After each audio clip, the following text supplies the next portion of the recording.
One of the most important PM tools that we use probably more than anything else is the graphic tool. Far left, insert graphic. So let's say if you're at a certain place and you want to insert a graphic, give yourself a couple paragraphs maybe, hit the graphic button, go find the graphic you're looking for, and put it in. So largely it's the same as the word insert graphic in terms of the steps, what you have to do. Basically, it opens a dialog, you go find it. But we want you to use this because it will put this as the alt text, the name of the graphic, which will be used in a lot of DTT processes and will also be used by everybody else in identifying a graphic that they need replaced or adjusted or updated or whatever the case may be. So it makes a lot of things very helpful for us, and it's really not any more difficult than what you would normally do. We ask that you use this on every graphic you put in. Don't drag and drop. Don't use the word feature.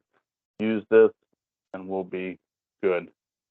If you add a new graphic like I just did, you want to give it a name or a title, figure XXX,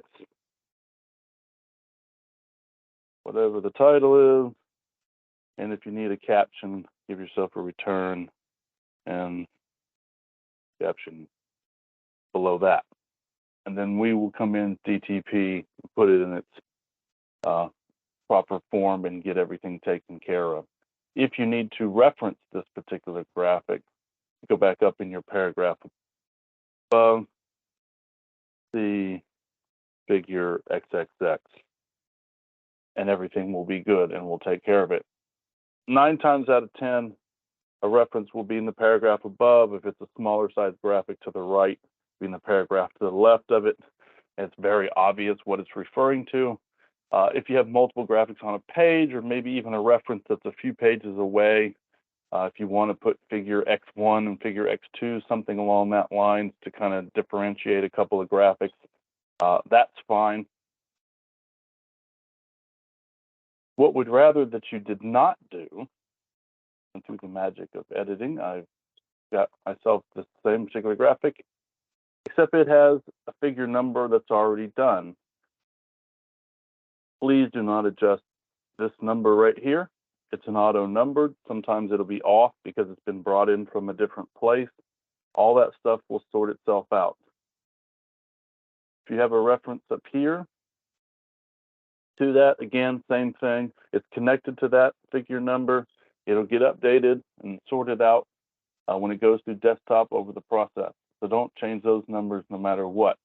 If this reference were not here, but you wanted to make a reference to the paragraph below, again, just a figure XXX would be fine because I'll know that 9 times out of 10, it refers to this graphic here and I can put it in. Don't put 2.6-1 because it's typed and not actually connected, and as things adjust, it won't adjust. It'll just say 2.6.1 and I won't necessarily recognize it as just being typed text.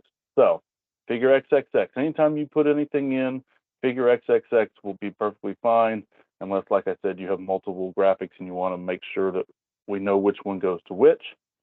So never adjust these figure numbers that are already in there, even if they're wrong. If you think there's a problem, particularly later in the process, leave us a note and say, check this number out, but don't adjust them. Right next to the graphic tool is another one that says photo. The photo is for basically resume photos, and you may find a bio table or whatever you want to call it. Looks something like this. It might be one person, it might be 10 people. And so we say, okay, we need to add Chris Allen's picture.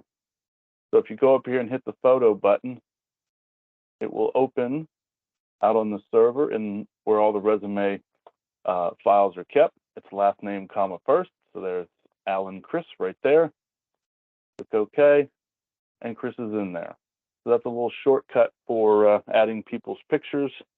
And if you can't find the picture, then obviously you'd have to, get into the process of how we get one and get it adjusted and the like.